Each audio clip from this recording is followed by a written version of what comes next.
Namaste, good morning and Om Shanti. Welcome to the third and the final day of the IT Wing conference of the Raj Yoga Education Research Foundation hosted by the Brahma Kumaris. Awakening, the word itself brings us to a new light. Awakening to a new way of thinking, awakening to a new way of living are aspects that we have understood. We've also understood over the past few days the aspects of spirituality, the 3 lessons of meditation. The Day 3 promises a lot more. In this morning session, we would learn a new way of doing things, a new way of working, a new way of leading. Our next speaker is Brahma Kumaris Sister Madhu. Brahma Kumaris Sister Madhu is the National Coordinator of the Brahma Kumaris IT Wing. We will listen to her good wishes for this conference. Om Shanti. Brahma Kumaris और Rajyoga education and research foundation के IT wing द्वारा आयोजित conference awakening to call of time के शुभ अवसर पर आप सभी का अभिनंदन, अभिवादन।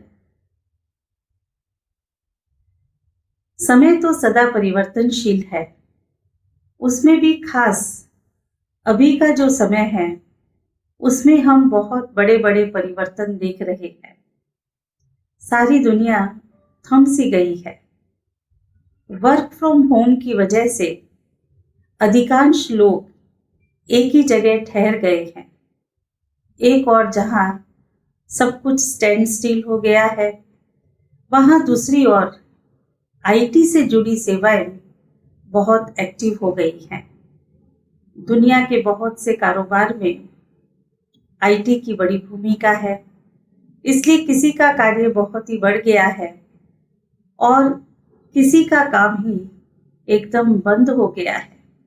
ऐसे इम्बैलेंस के समय अपना इनर बैलेंस बनाए रखने की अत्यधिक आवश्यकता है।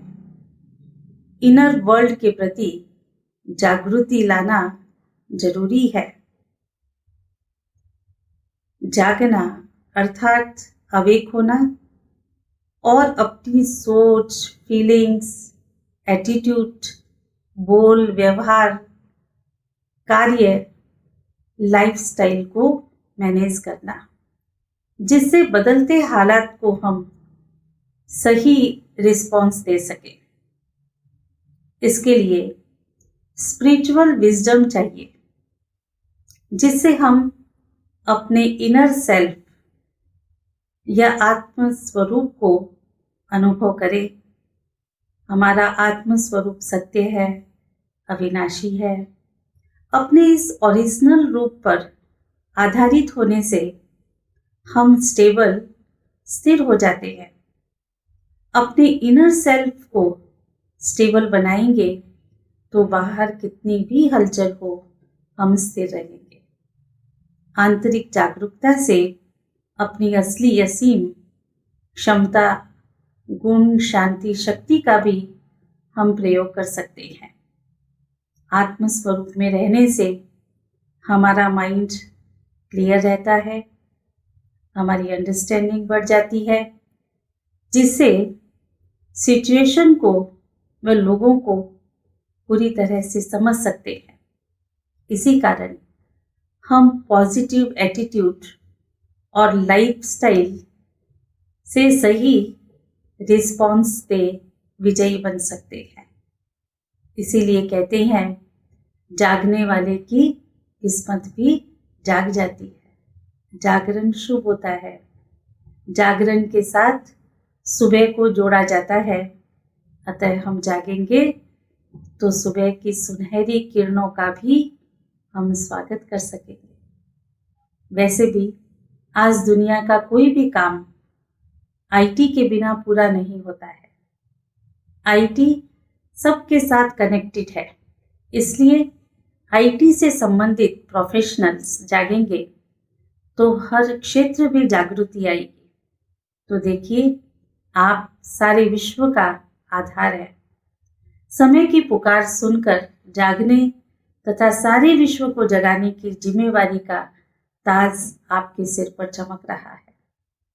आप सब अपने मन के श्रेष्ठ स्थिति से सारे विश्व की परिस्थिति को शुभ बनाने का कार्य करें और सदा खुश, संतुष्ट, स्वस्थ रहें। यही हमारी शुभकामना है। Om Shanti. Thank you so much, Madhu Didiji, for your good wishes. This first session is awakening to the new way of working. After all, our lives require us to work. Work takes a major part of our life. Even though we talk about the professional and personal balance, we often see that work takes so much. Our speaker for the first session is B.K. Ken O'Donnell. Ken is an author of over 15 books over personal and professional development. He is also the coordinator of Brahma Kumaris services across South America. He also brings in a wide range of professional experience. He has worked as a consultant of strategic execution and professional leadership across multinational companies, NGOs and governments in Australasia, Americas and in Europe. He has been a student and teacher of Raj Yoga meditation for more than 40 years.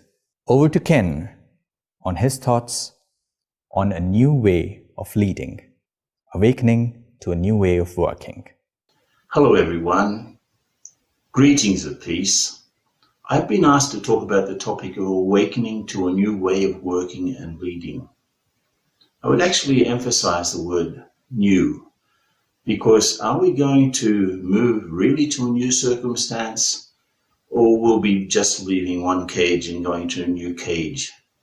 This is what I would question. It's very difficult to predict the future at this moment, because we're in a global crisis without precedent.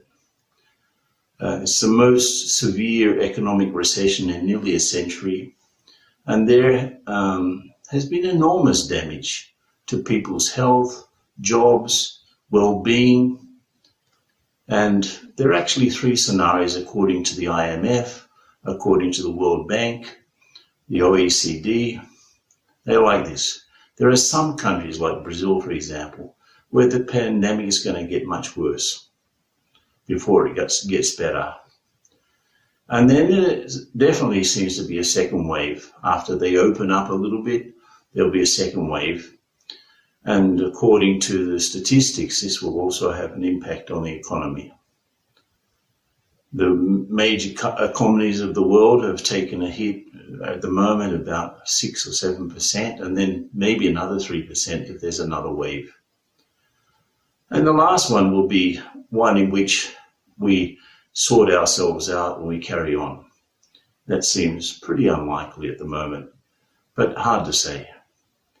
And what is the virus? Actually, it's a piece of genetic material 10,000 times smaller than a grain of salt. So this tiny little thing, because I don't know if it's a form of life or what, it's just some genetic material like a seed looking for some soil to plant itself in. That little tiny thing has put the whole of humanity against the wall. And there doesn't look to be a viable vaccine, at least until mid-second semester of 2021, around September. But really, back to normal. It's unlikely that we'll get back to the normal before the lockdown, how we knew things to be then. And as we've seen in the other talks in this program, there's been an impact on health, on society, our relationships, our social arrangements, and even further, we can see the impact on the environment. In fact, global warming is thinking very much this situation. Traffic, of course, is reduced, and our cities have become more empty. So if we look at a map of the world, if we look at all of the countries that this great lockdown, and that's probably what history is going to call it, like call a Great Depression, there'll be the Great Lockdown of 2020.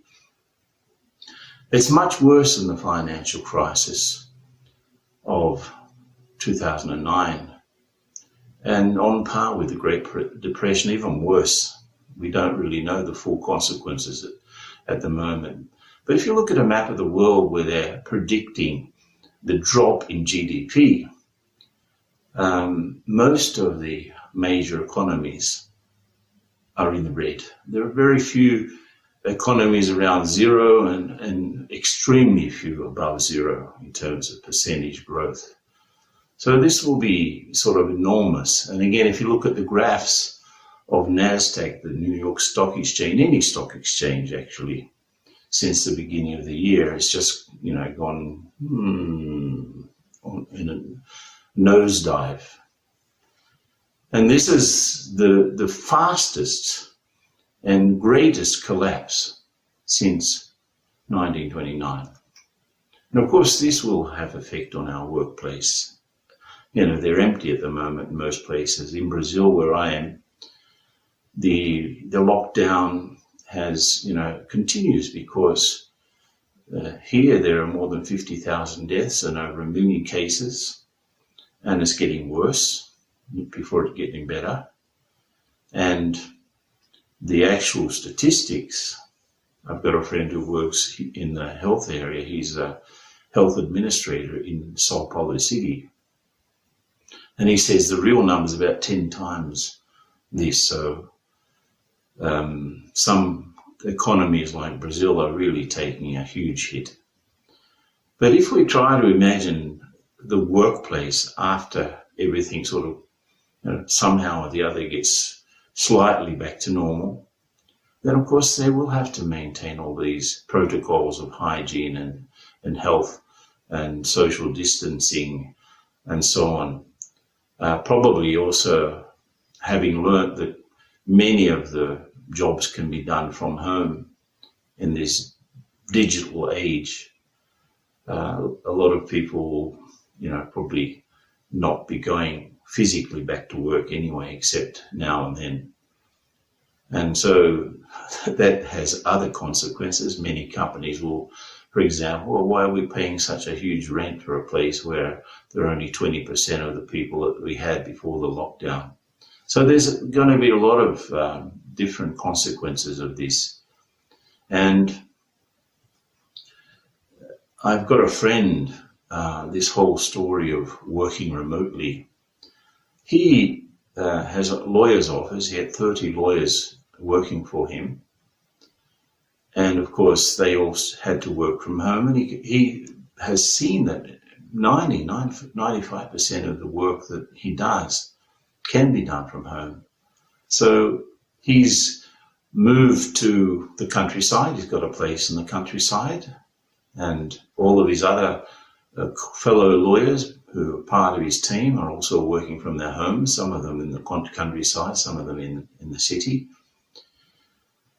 And of course, the level of, stress in the country is much less, not only because there's less chance of getting the virus, but the air's cleaner, the water's cleaner, the way that life is more simple. And so, of course, he's preferring that than, facing the traffic every day in Sao Paulo. In Sao Paulo, there are 9 million cars, at least pre-COVID. So you can imagine the traffic jams in a city like that with 20 million people. He would take at least an hour to work and an hour to come back. And if there's a real traffic jam, then maybe 2 hours there and back. So he's definitely decided to continue at his countryside place and doing whatever he can from there. And of course, he's decreased his overheads and so on and so forth. And he's more time with his family. This was a big benefit for him. And more time actually to reflect, because he's starting to learn to meditate as well. So if that is looking like what he's going to do, and I've talked to other friends, they're also going to do the same thing. So remote work is actually here to stay. It's not an option. It will be the norm. And this will have an effect on the way our cities are organised as well, and all sorts of things. Less people in the cities means less services, less commerce, and so on. It's very hard to predict. But anyway, this whole thing of working remotely, of course, there are many jobs you have to be physically present. You can't get away from that, like hospitals and different industries. You have to have manual labour. But even there, how can they work into a factory that has a lot of people on a production line, and there has to be social distancing on the production line, each one in only 4 square meters of space rather than 2 as it is in many places. There'll be a whole lot of restructuring of the architecture of buildings even, as less people are being able to be in the same place. And of course, in all of this, the IT world is on the front line. They've been responsible and are responsible for allowing employees to be productive with their technology, more productive. And so because of the economic impact, probably many companies will be having less people, and they will rely more and more on technology to get things done that more people would have been doing. Or in the case of factories, more reliance on automation rather than physical human beings. I mean, these are just some of the things that we can see coming up. And of course, the IT people have to maintain the systems of remote work, including higher levels of security that this entails, because,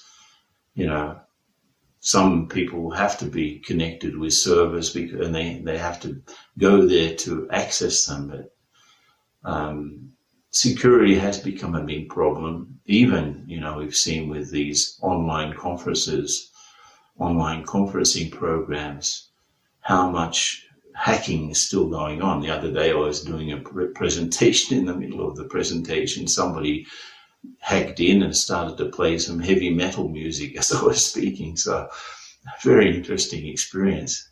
I mean, we need to improve these things, and it's the IT people that have to, come up with the answers, I suppose.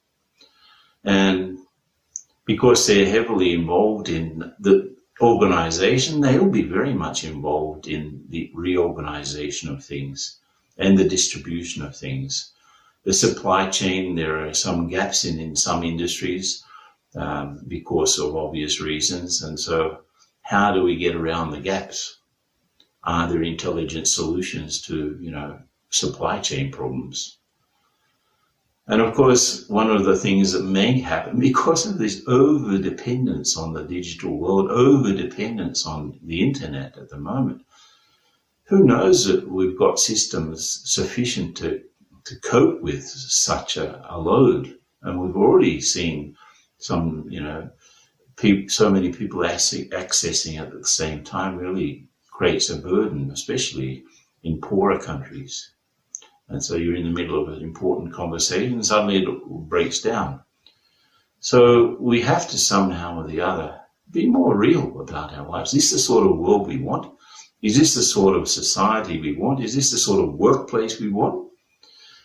Because there are many other factors to consider, which I'll talk about. There's something called ESG, which means the balance between environmental consciousness and, care, I suppose that's the right word, social responsibility, and governance, ESG. And these days, and I was reading something about it the other day, the investments have been going towards those that have a good ESG balance. Because in a sense, the COVID-19 pandemic illustrates the materiality of environmental and social risk factors. And along with that, the importance of strong governance.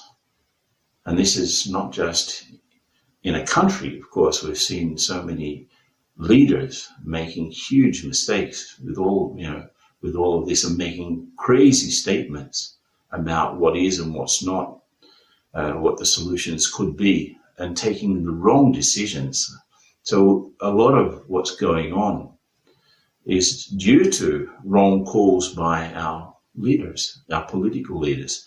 But at the same time, in a place, in a corporate situation, it's the same. We have to look after the health and safety, which is like a mixture of the environmental issues in a company and the social setup, the well-being of our people. We have to be concerned about that. And we have to be good managers about all of these different unknown factors that will be creeping into the way we do things. In fact, ESG is not about how much money you're making. It's about how you are conducting your business. How are you conducting your operations? So for sure, ESG factors have to be taken into account when we're looking at the new leadership's competencies that we need. Because there will be a more acute focus on this sort of ESG leadership. This will become the norm, I feel. And so the challenge to remain resilient in this sort of environment, in this sort of marketplace, in this sort of world, will definitely test our resilience, will definitely test our effectiveness. So let's talk now a little bit about leadership itself. I saw an article the other day in the Forbes magazine, the 7 new leadership or the 7 leadership competencies that will be important in a post-COVID world. And it's a pretty logical list, actually. For example, empathy is one of the characteristics of the leader, because we have to become counselors in chief to our people in a way. People have been hurt, shocked, depressed, stunned. They've been in panic and suffering.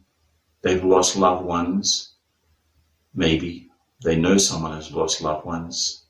They become sick themselves and recovered. Anyway, there are a lot of things, and we have to, as leaders, be empathetic, pick up what they've been going through and sort of,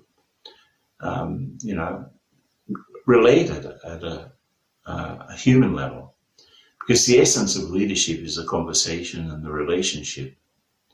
It's not just a box in an organogram, organizational chart. So empathy will be there. Clear communication is also one, and we have to make sure our communication is fact-based and reliable. There's been so much fake news going around, and if I'm a leader, I really have to check what I say, because there's so much nonsense flying around. So if I have a good source of facts about things, and I'm very clear in communicating them, then that's a good thing. Look at, for example, the governor of New York, Mario Cuomo.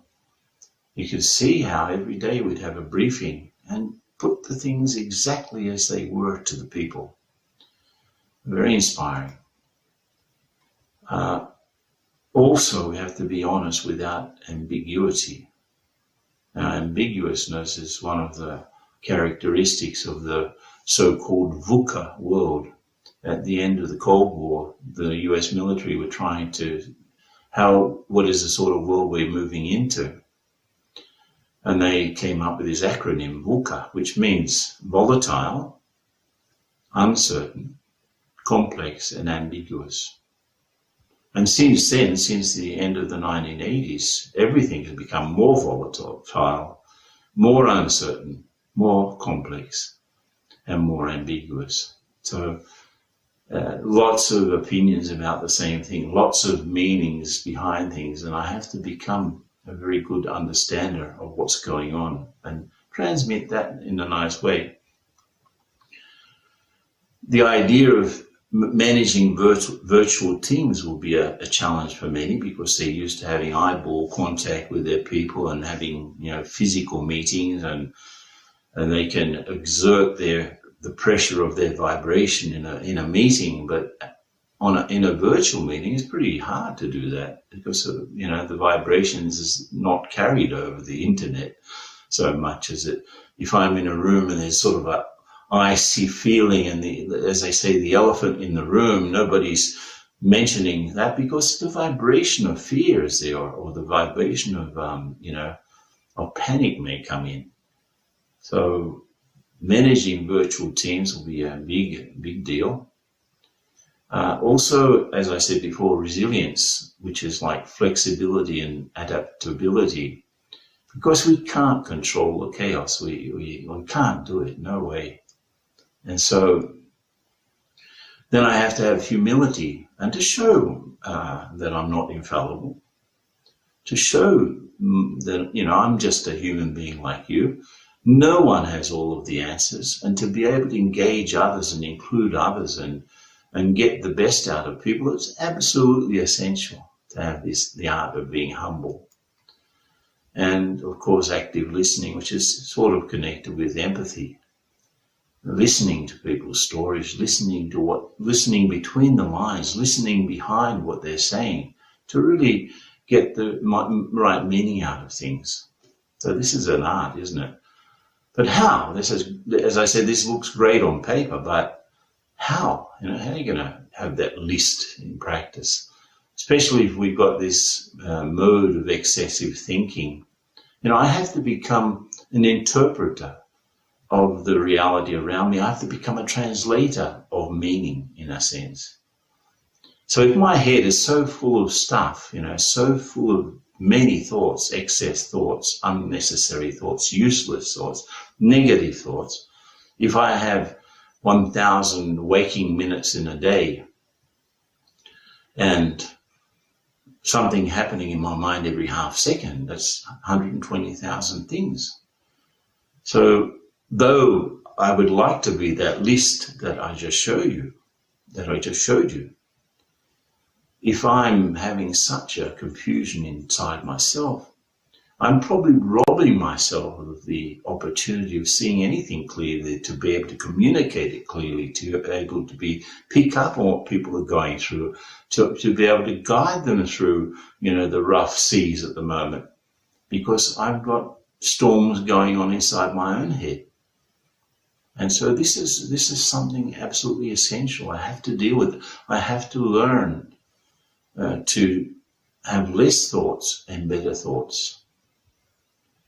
And it is possible to go from 120,000 bits every day to 80,000, 60,000, 20,000, maybe 10,000, who knows, 5,000.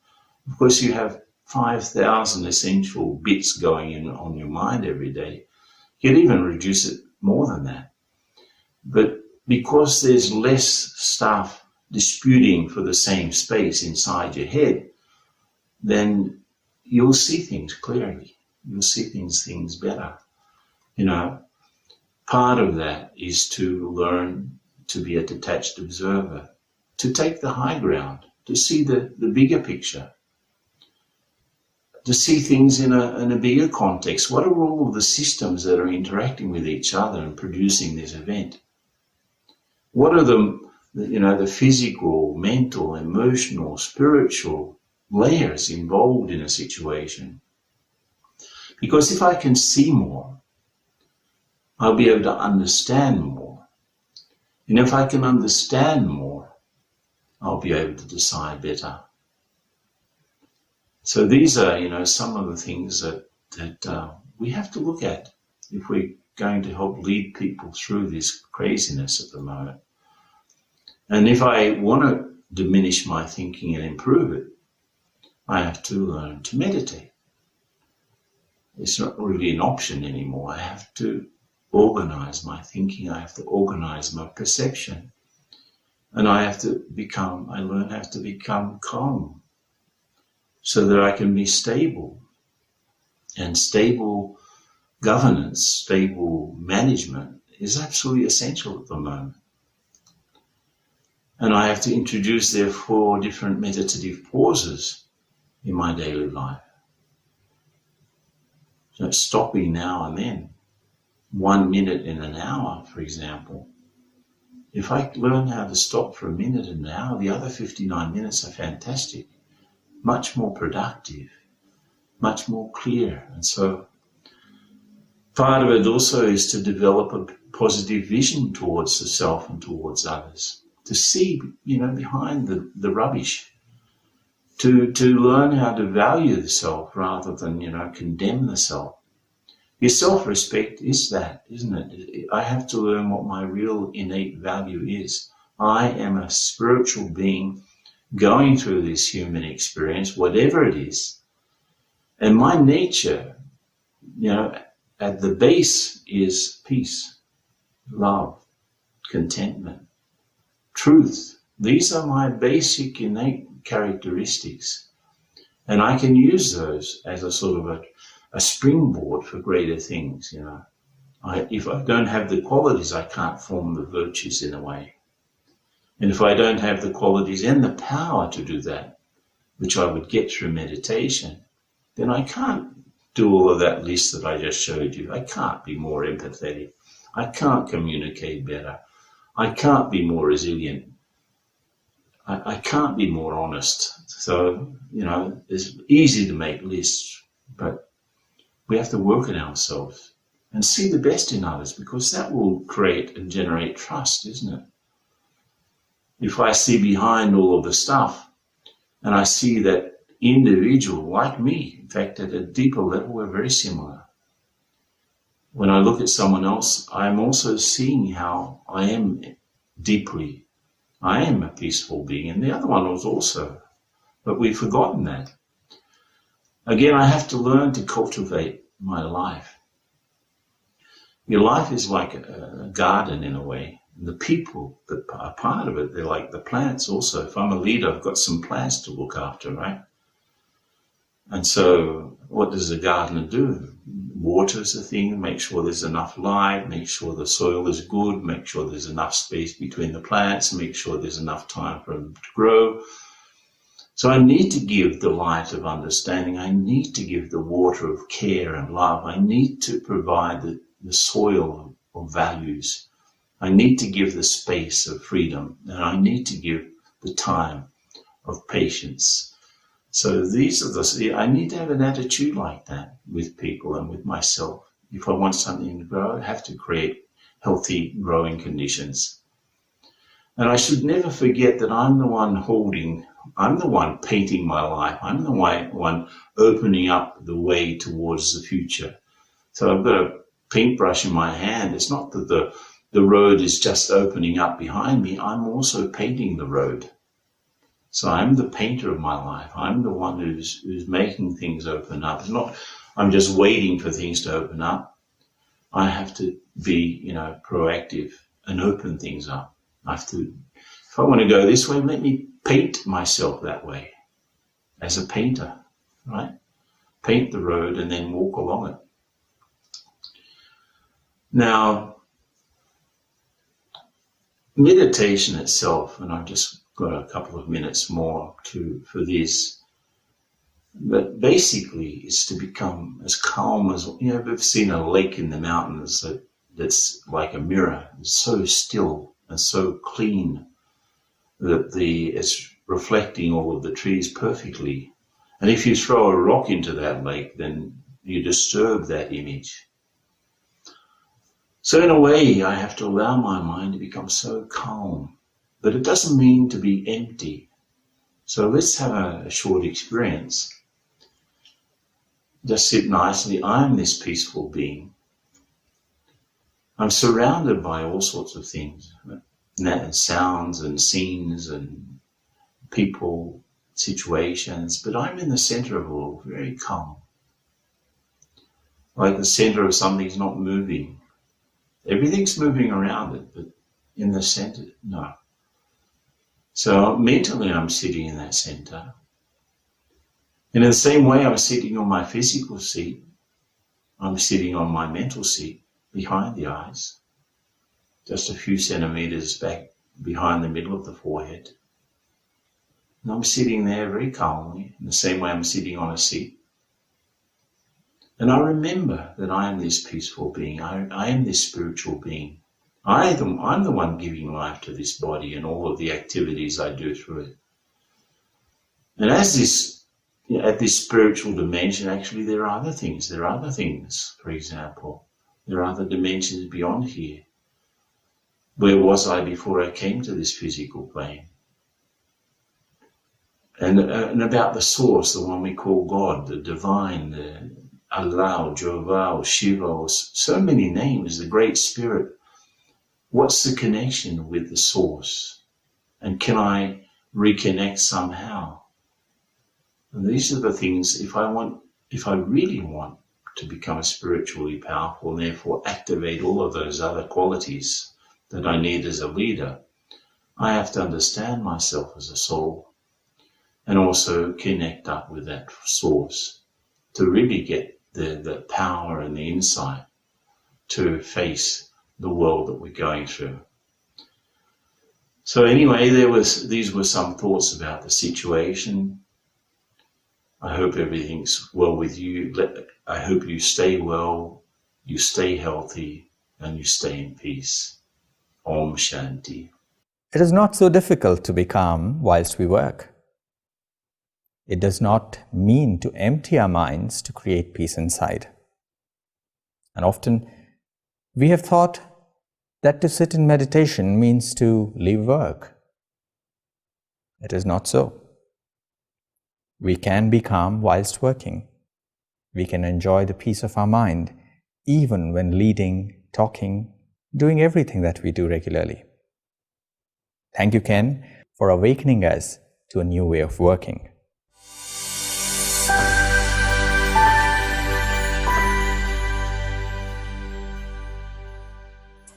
My name is Renu Khanna, and I am the CEO and founder of Humix.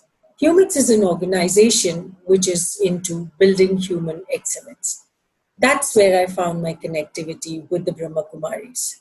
Brahma Kumaris also talk about excellence in individuals, in families, in relationships, in organizations, in the nation, and across the globe.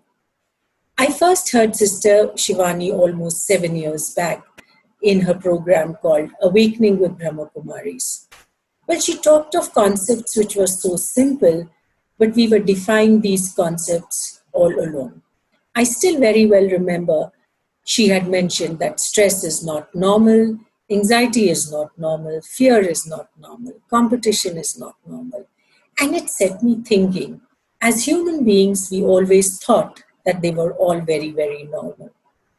I visited the Brahma Kumaris at Mount Abu 2 times for their retreats and got these messages reinforced into myself.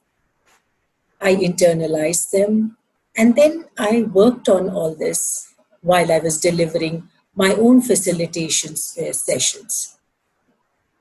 The values, the fundamental belief systems, the limiting belief systems, the right kind of attitude, the right kind of emotions, I think fundamentally lead to that path of peace and happiness. Till now, we were searching for this happiness outside all through. I think Brahma Kumaris made me realize that all these things are within ourselves and we have choices to make in life. Once I understood this myself, it was very easy for me to do my coaching conversations with people, which were much deeper, which were much richer, and it focused on the fundamental ethics and values of an individual. I've been in this profession almost for about 30 years now, and I left the corporate in 2016 to start up and be my own boss and empower myself. I do a lot of programs for women employees because I believe women need a little more strength than the others.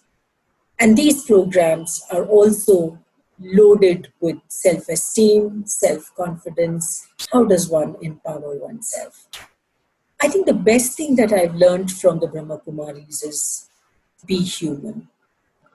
because humanity is what will take this entire world forward. I've created an acronym for myself on human, where 8 stands for humility. I think Brahma Kumaris focused a lot on that. And as leaders, as we go up the corporate ladder, humility is something that we must demonstrate. The U is for understanding. We must seek to understand ourselves first and also understand others if we want to build long-lasting relationships. The M is for maturity. I think somewhere in this entire journey, every day we are maturing. And if we listen to some of the discourses, the Murli or Brahma Kumaris, I think the maturity comes in. The A is about acceptance. I think all this time we were denying lots of things. We were living in denial. So acceptance of others and acceptance of ourselves is very, very important. And lastly, the N, which is all about being non-judgmental. Somewhere in life, we are always comparing, criticizing, cribbing, condescending upon others. I think we truly need to become human beings. The being has to get elevated. Somewhere we become human doings. During the COVID time, I spent a lot of time with people, listening to some of their anxieties and fears and giving them the confidence that every cloud has a silver lining. God, give me the courage to change the things that I can, the serenity to accept the things that I cannot change, and the wisdom to know the difference. The Brahma Kumaris have given me the courage to change a lot of things. My journey still continues. It's a long journey, and I've started walking on it. Hopefully, many others will join me in this journey too, and get that happiness and peace that they are looking for from themselves.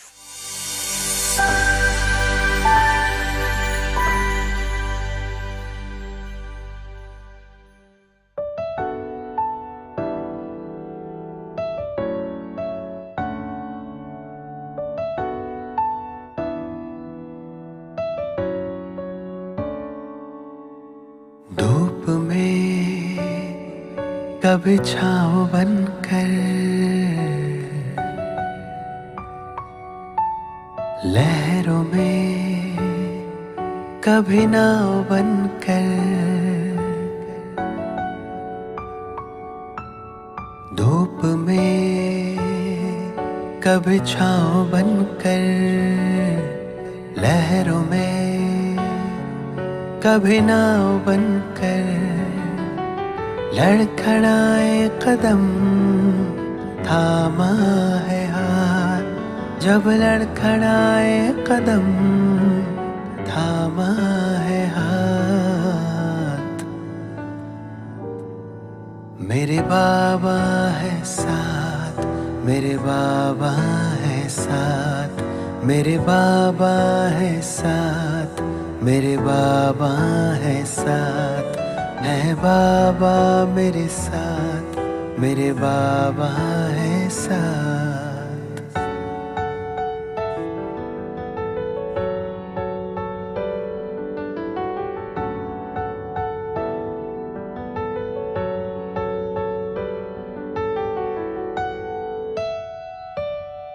जब भी छाने लगे ये अंधेरा,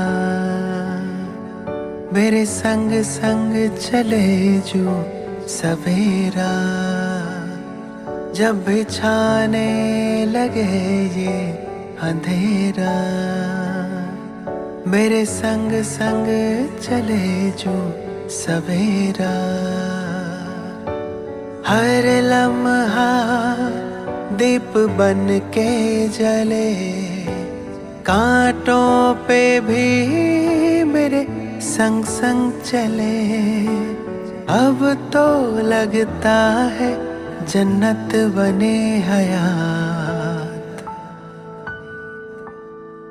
मेरे बाबा है साथ, मेरे बाबा है साथ, मेरे बाबा है साथ, मेरे बाबा है साथ, है बाबा मेरे साथ, मेरे बाबा है साथ, है बाबा मेरे साथ, मेरे बाबा है साथ।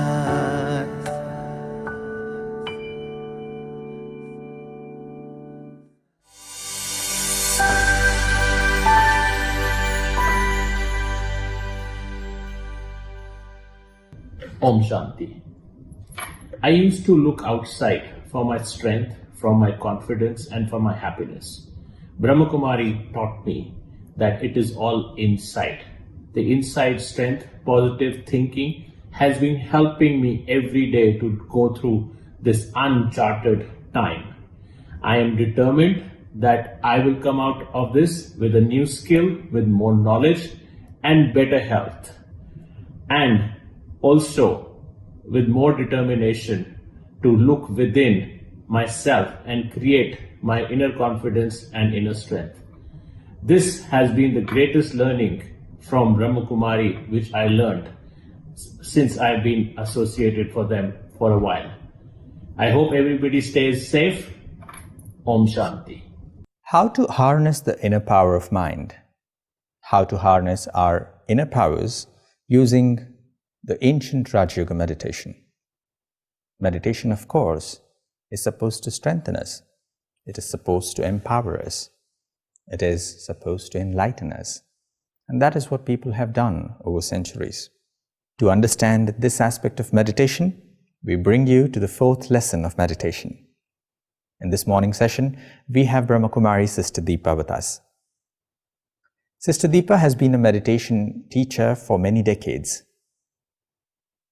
She lives in Mumbai and she is known for bringing spirituality to current times with a language that youngsters can apply to. She has been a professional trainer in many IT companies and multinationals where she has brought in spirituality to the mainstream. Now over to Sister Deepa on the topic Harnessing Inner Powers. Om Shanti.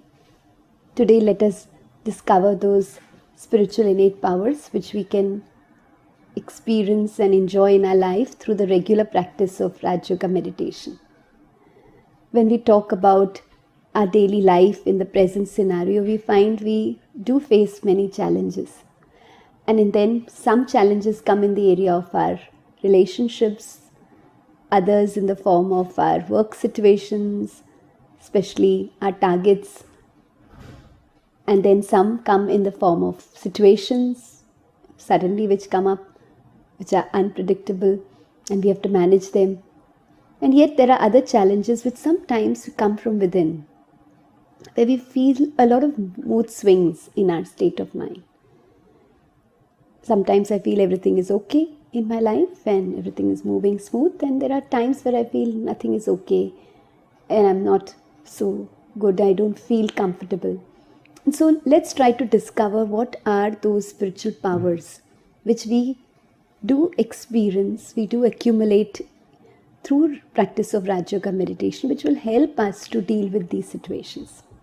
When we talk about relationships, we find Raj Yoga meditation helps us to accumulate the power of tolerance and the power to accommodate. The power to tolerate, which we find the word tolerance is something which we really feel is very relevant in our life today. And all of us have an aim of being able to be tolerant, calm, stable, to be able to respond to people rather than react with them. And yet we find that unknowingly, when situations come up, when people behave unreasonably, they say something which is so negative towards us and they are so harsh, they are aggressive. So something within me also stirs up, and I feel that humiliation, I feel that anger within, and because of that I also start reacting. Now whenever we react, what happens is that we find that our relationships get disturbed, they are strained, and that's not what we want.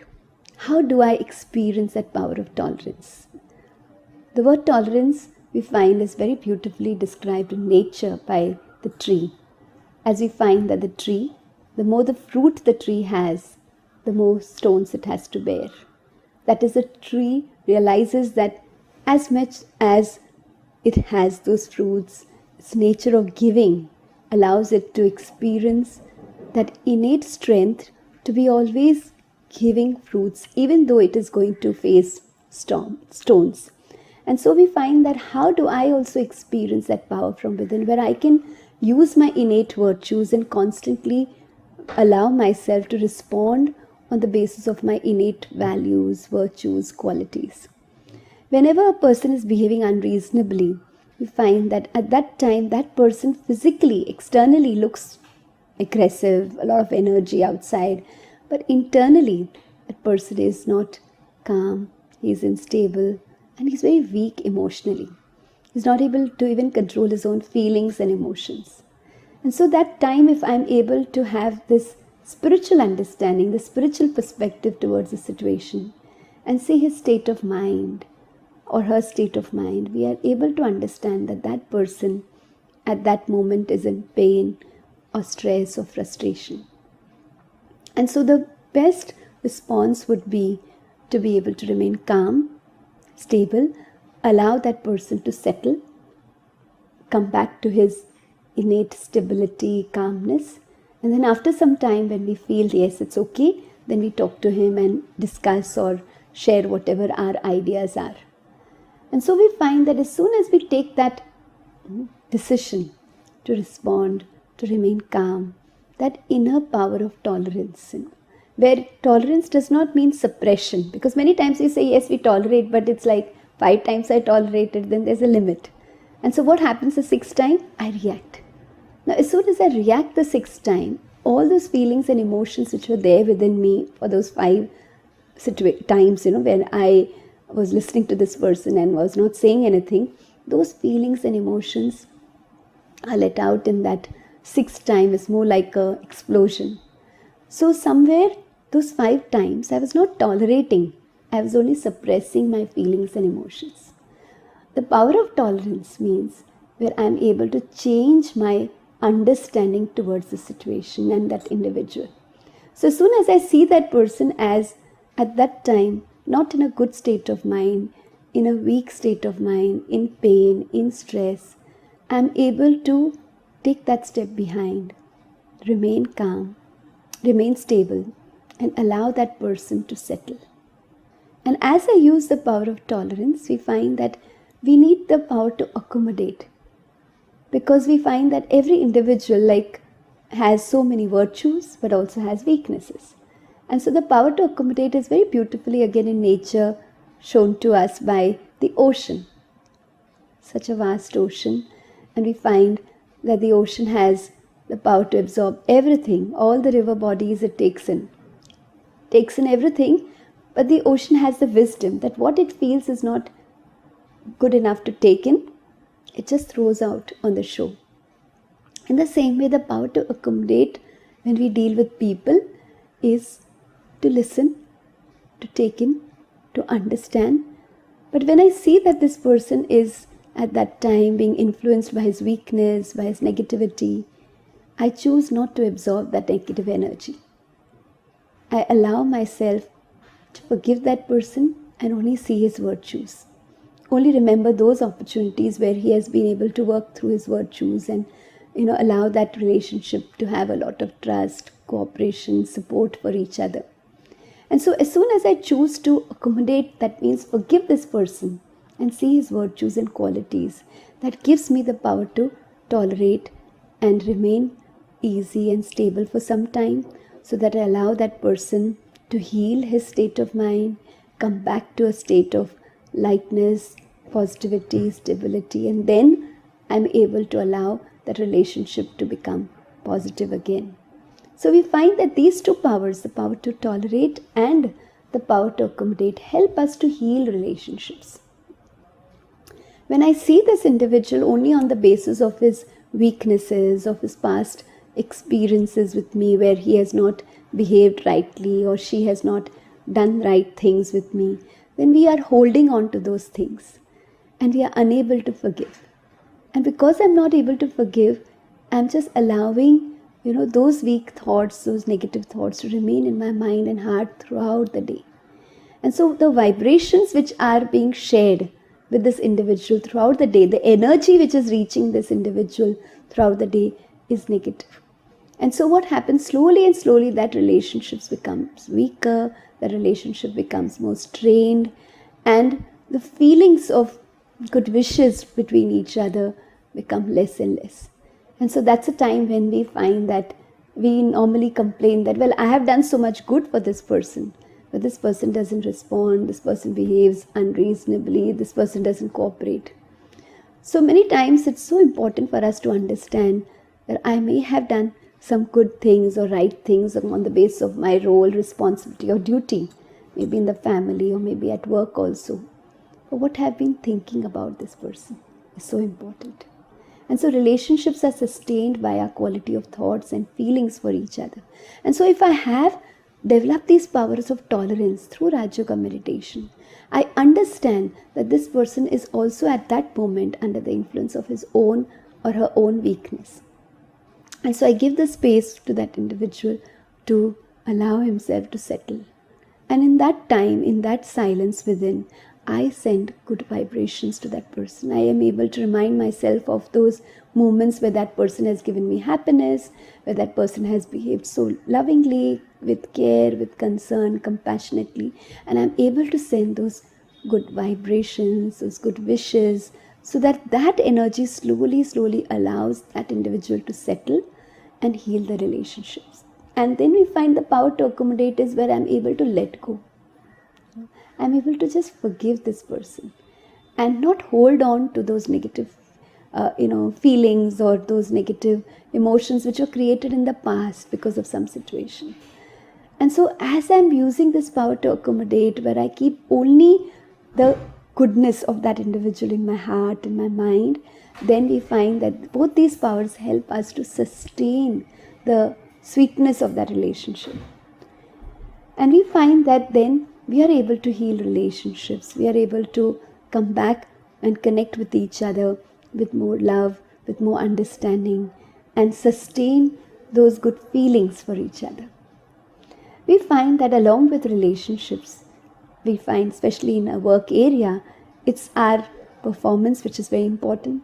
Every day we have so many things to do, targets to meet, and so many issues to handle. Many times multitasking is there, so many things to deal with, respond to. And at that time, it is these two powers, the power to discriminate and the power to decide, which are so important for us to be able to deal with issues which are at work, to be able to enhance our efficiency at work. The power to discriminate or discern. And we find that very beautifully in an example we can see as a very wonderfully when you see a jeweler, he is discriminating those different jewels, and when you see him working on it, and he has those tools with him, but he also has wisdom, experience, and he also has focus, concentration.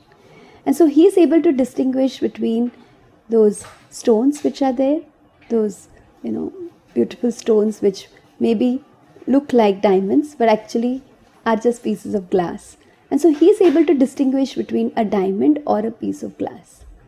And as we find that because he is having that wisdom, for him it becomes easy. So the power to discriminate means to have wisdom, understanding, where I need to discriminate a person, an individual, that is a soul, then discriminate people with that, the situation, the circumstances of the situation, then also discriminate the time. Sometimes I may be doing the right thing, but it's not the right time. Like maybe I'm correcting someone, but when I'm correcting him, when he's in a state of mind where he's just feeling bad about something, maybe there's a challenge in the family, maybe his health is not so good, or maybe he's in a group sitting with people, or it's a meeting. At that time, if I try to correct him, then he feels insulted, he feels hurt. Or maybe I may be supporting someone, and constantly there could be a situation where now I need to make that person independent. I may be wanting to say something little strong, but the time is so important, the individual. Now if the individual is sensitive, whether the individual is open. It's so important. So because of that, if I understand the person's state of mind, his person's personality, then responding to him or her becomes more easier. Or the situation, like we need the power to tolerate, which we were talking about now, but we also need the power to face. Now when there's a difficult situation, we need the power to face. But when it's a difficult person, then, or maybe we can't say difficult, we can say a different person who's behaving a little unreasonably with us, at that time we need the power to tolerate.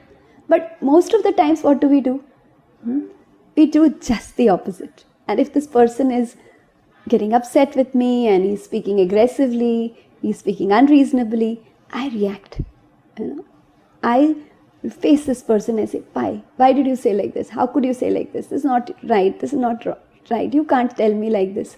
And when it's a situation, I just stand behind and I just say, what can I do? Oh, it's this person, it's a situation. I can't do anything. I was not told anything. How can I do anything? So at that time, we tolerate. We set back and, we just feel helpless. And so we find that it's so important for us to discern where to use which power. I need to speak, I need to be silent. But where I should speak and where I should be silent. Like officially I'm in a meeting and maybe there is something which is being presented by some senior who's experienced, and this person is saying something, but maybe he said something which is wrong, which is not relevant, because you were part of that team and you know that this is not right and this should be like this. But if I try to stop the conversation immediately and start saying something, the environment will be disturbed. It will not feel good. And so at that time I need to be silent, and maybe separately when I can talk to this person, I can share with him. So where I should speak, where I should be silent. Now if I'm in a meeting and I'm being asked to share my ideas, if that time I'm silent and I say no, I want to only listen, that also is not relevant. No, that time I need to speak, I need to talk about whatever is my idea, whatever I'm working on. So where I should speak, where I should be silent, that power to discern. And as we find that the calmness comes, through meditation we remain more calmer, we remain more stable, and so we are able to enhance this power to discern. It's like an example, if we have 2 pages. One page has 5 words, one page has 100 words, and I am asked to discriminate how many times the letter A is repeated in both these pages. Now which one will be easier? Naturally the page with 5 words will be easier, because it's just 5 words which you need to read. In the same way, we find lesser is the information, lesser is the inputs, lesser is the inputs which are there, lesser is my thoughts, more powerful is my power to discern. So the more less I think, the more positive I think, the more calmer I am within, my clarity of thought increases, and so I am able to discern well. The more stressed I am, the more negative I am thinking, the more clutter there is in my mind, less is my power to discern. And with the power to discern, we find we need the power to decide. Because once I've discerned, then now I need to take a decision. Now, the power to decide is again very beautifully shown by the goddess of justice. And I'm sure in some movies, sometime you must have seen the goddess of justice blindfolded with a scale and having this blindfolded on her eyes. And so what does this represent? So we find that being blindfolded represents being unbiased, the scale represents balance. So what is its connection with the power to decide? Now we find that whenever we see through these physical eyes, what do we see? Because we find that, we need being blindfolded, is just a representation of being unbiased and non-judgmental. We also need to be unbiased and non-judgmental. So should we blindfold ourselves? No, that's not possible. So actually it just represents that these eyes see the physical thing. Now when I'm seeing something at a physical level, I see this individual's name, I see this individual's maybe features, maybe I see his background, his educational background, his financial background, his background with perspective of religion, state which he belongs, country which he belongs, the color which he has, and so many other factors of his personality which are seen visibly. And we find that on the basis of that, if I see him and try to understand, there could be a bias. But when I see him with the basis of spiritual wisdom, I see him with the understanding of being able to see that innate being within, that is a spiritual being, the being of light or energy which is seated between the forehead. When I see the soul, then what happens? There is this unconditional good wishes for this person, and I am able to remain more open and be more unbiased and non-judgmental. And with that, we find that balance is so important. Now, like the scale, if you see, that if I hold on to the pointer and if I hold on to it straight, then what happens? There's a balance. So we find that as much as my mind and intellect are together, are in union, are in stability, there is a balance of love and law, a balance of virtues, that is a balance of the soft and hard, a balance of logic and emotion, where I know rational thinking is important, logic is important. Practically, I need to be very rational in my approach, but I also need to have feelings, emotions for people when I'm interacting with them. I need to have a lot of determination for myself, but when I'm with people, I need to be flexible, open with them. If I'm determined with myself, that's fine, but if I'm determined with others, it will seem I'm rigid, I'm stubborn. I have to have a lot of self-esteem, but with people I have to have a lot of humility. A balance of both is important. I have to have a lot of a lot of future vision for myself, ambition, a lot of enthusiasm to move forward, but I have to have a lot of deep contentment and happiness and stability where I am today. I need to enjoy that. So when there's a balance of both, there's a lot of enthusiasm and happiness in my life. And so we find that this balance comes only when my mind and intellect are connected with myself. They both are together, they are in union, aligned with my own innate self. And when my mind and intellect is aligned with the divine, very beautifully it is said, जब हमारी बुद्धि बुद्धिवानों की बुद्धि के साथ जुड़ जाती है, तो वो श्रेष्ठ शक्ति जो है, परमात्म बुद्धि जो है, वो हमें गाइड करती है. That higher wisdom guides us at a day-to-day level. So we are able to take right decisions. And those decisions are called intuitive decisions. And so we find that with this practice of meditation, our power to discriminate and our power to decide will help us to handle a lot of work and fulfill those responsibilities much more easily. We find that with that, we face also different situations, difficult situations which just suddenly come up in front of us, and we are sometimes not prepared for them. And so having the power to face them, that courage. And so very beautifully it is said that fortune favors the brave. And so if I have that one step of courage in front of me, I take that one step of courage in front, automatically I receive multi-million fold help from the divine. Himmat-e bachcha, madad-e khuda. And so that courage, that complete faith in myself and faith in the divine. So that courage from within enables me to experience a lot of support from the environment, from my own experiences and from the divine. So the power to face is the courage which I need to keep for my own self, because I understand that every situation has come to strengthen me. Very beautifully it is said कि हर तूफान तोहफा ले आता है. Every obstacle is a stepping stone to victory. So I move ahead, or I learn from those difficult situations. I actually find that in my life, if you go back to your life and you find that what you have grown in your life, you become more stronger from which situations? Only those situations where you achieved success, where there was a lot of happiness, right things happened at the right time.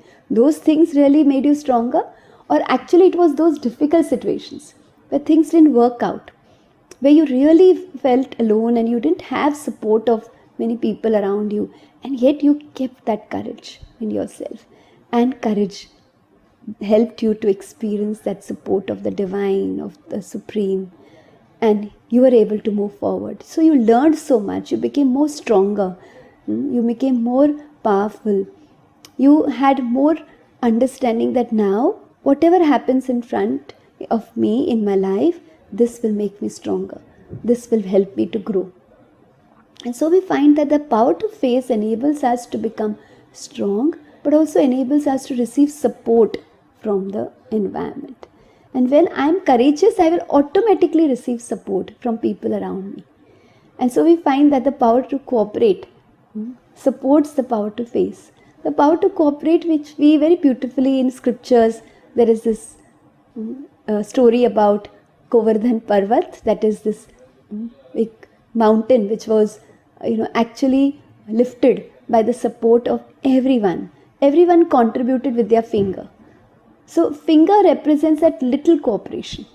So everyone giving that little cooperation enables the whole situation to be dealt with more easily. Like now, in today's COVID situation, everyone is supporting. Doctors, our COVID warriors are doing their work. Then we have so many social service organizations, we have government, we have every individual who's taking care of themselves, who's following their precautions. So it's only with the support of everyone that we are able to deal with this. And even today we find that because of the lockdown, we didn't have helpers coming at home. And so we recognize that actually in our daily life, we are taking support of so many people. So many people are helping us for us to even fulfill our daily responsibilities. And when we missed them, we found that we had to do so many things. So we were at home, but yet we were so busy looking after every aspect of our household work, supporting, our life partners. And so we find that every day we are taking support of so many people. We are receiving cooperation from everyone, and so we need to give cooperation. Dena hi lena hai. That is, when we give cooperation, we automatically become entitled, worthy of receiving cooperation. And so when we talk about cooperation, we mean a group of people together. And so many times it's said that 5 उँगलियां एक जैसे नहीं होगी, that these 5 fingers cannot be one. So everyone is different. So uniqueness is important. Now suppose these 5 fingers are there.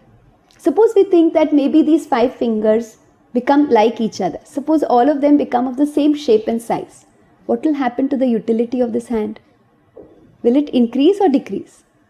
Actually, it will decrease. So their uniqueness is very important. Each finger, the uniqueness is very important. So in the same way, each one of us, whether it's at home or whether it's in the organization, we are different, we are unique, and our virtues and qualities, talent is so important for the higher purpose of that organization. So coming together is so important. Diversity and yet synergy. Being different and yet being together, bonded. And so we find that it's like a piece of music which has different musical notes and very beautifully arranged by the rhythm. So the music composer very beautifully creates that rhythm to connect those different musical notes. And if the rhythm is missing, someone plays that music and the rhythm is missing, it becomes noise. Now noise also has different musical notes. Music also has different musical notes. But the difference is the rhythm, the arrangement. And so each one of us is different.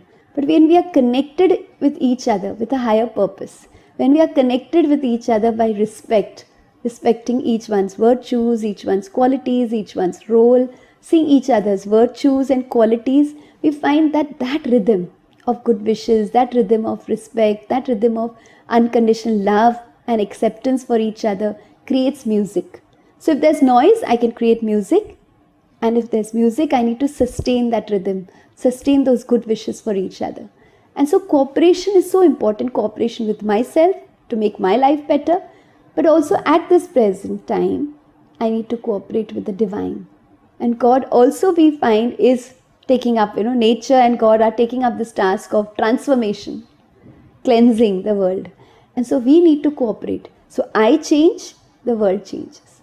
For this world to become better, which is the task of the divine, I need to cooperate by taking up that project or taking up the responsibility for self-change, for self-growth, for self-empowerment. And so we find that these powers to face and the power to cooperate help us to deal with difficult challenges in our life. And the last 2 powers which we find are the power to withdraw and the power to pack up. And they are more like, spiritual grammar. The power to withdraw talks about the pause button, and the power to pack up talks about the stop button. So like any electronic gadget, we have these two, buttons, pause and stop. So in our life, we need both.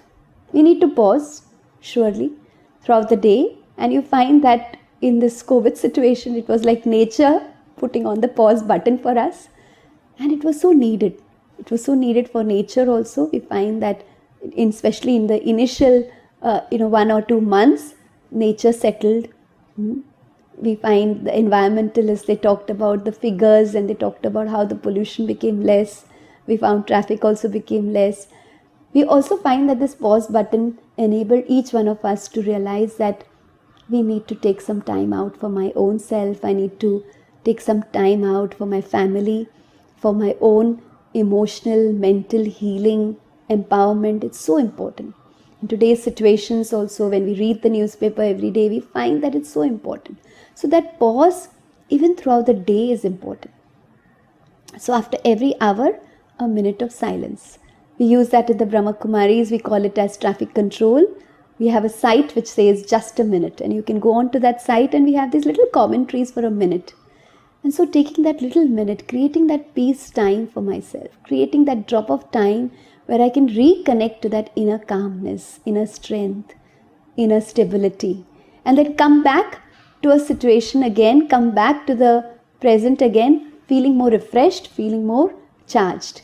And so throughout the day, every hour, taking a minute for myself, taking that little space for myself where I energize myself. And then we find that throughout the day, taking that little pause is so important, but also putting a full stop sometimes. Full stop to the past, because there's something which is bothering me about the past. Yes, there is something which has happened, which I feel that I should have not said that, I should have not done that. But let me learn from that. Let me now just learn from that situation and put a full stop. Once I put a full stop, I don't think about that. I just keep the learning, the experience in my heart. I don't allow myself to have negative thoughts for myself. That is no self-guilt, neither negative thoughts for people who may have behaved negatively towards us in the past. So forgiving them is so important. So putting a full stop to the past and putting a full stop to the worry about the future, because I need to be in the present. Now, like I am here, okay? So maybe you're listening to this session today. So you've taken a decision in the past that you should be there available for this program which you're watching.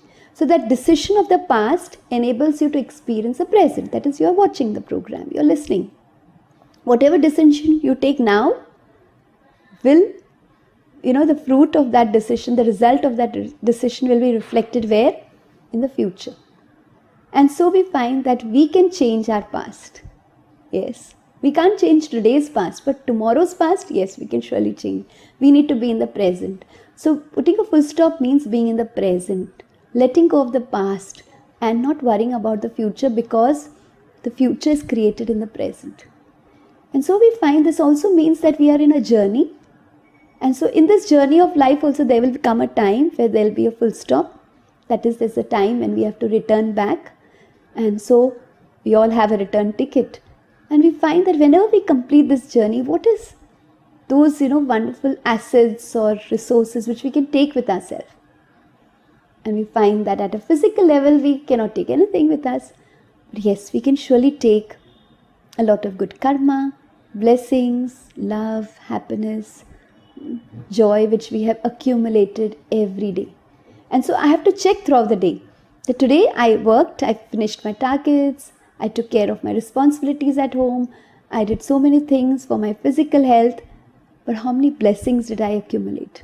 How much good karma did I accumulate? How much love and happiness did I accumulate? Because that's the asset which will travel with me. And so we find the power to back up, that is putting a full stop, and the power to pause, that is the power to withdraw. Both these are very important to sustain our inner calmness, our inner self-esteem. So whenever I feel disturbed, it may be something of the past where I need to actually take a moment to pause, put a full stop, learn, forgive, come back and enjoy myself in the present. And so these two powers help me to sustain that inner joy, inner sense of lightness and happiness throughout the day.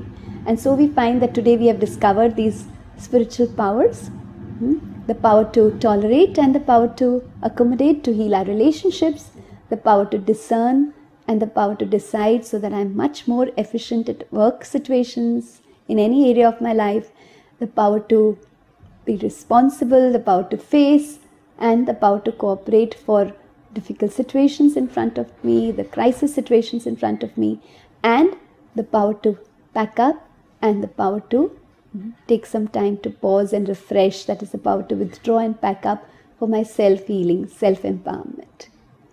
So we are able to experience these powers and accumulate them with the daily practice of Rajyoga meditation. Thank you very much. Om Shanti. Thank you very much, Sister Deepa, for taking us on an inner journey of understanding what our inner powers are. We all know that we have the ability to tolerate, to face, to judge, to discern. But yet, we did not understand it as a power. And when we understand the nature of this power, that to tolerate means to be powerful, to face means to be powerful, to discern means to be powerful, we no longer are the victims of it. When we tolerate, tolerance has become my power now. I will enjoy whilst I tolerate something. And I guess this is, of course, a new way of thinking, of doing, of living. Thank you so much, Sister Deepa, for sharing those insights with us. Thank you very much for joining in on the morning session of the third day of the IT Wing conference of the Brahma Kumaris Rajyoga Education Research Foundation. I hope your morning has been enjoyable. I will see you again in the evening sessions. Till then, take care and enjoy a new way of living.